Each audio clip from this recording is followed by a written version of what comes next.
अब घरको बुढीको सुन मेरो कुरो सुन कान्छी कहिले एकादशी भन्छ कहिले पूर्णे भन्छ औँसी भन्छ यसलाई कुरेर बस्छ त म त जान्छ नि होइन सराध्य भनेको त अब यस्तो हो हामी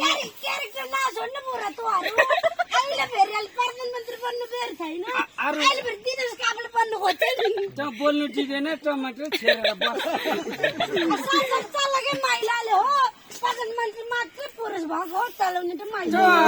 यो हिसाबले बोल्दैको भने अर्को जन्म तेरो बिहे हुन्न भन्ने जानकारी छ हामी बोल्न पाउनु बिल्कुल बिल्कुल यिनी कुरो त हुन्न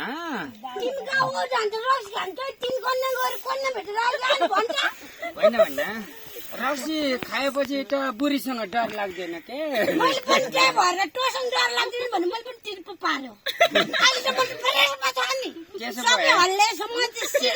त्यसो भए हामी दुईजना झ्याप छौँ त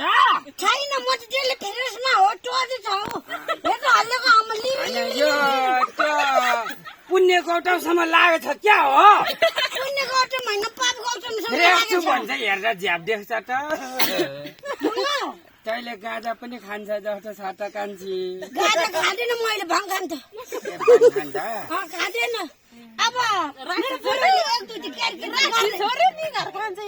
होइन यिनी कुरा त बिल्कुल नगर्नु त तिम्रो बाउले भन्ने छ त्यस्तो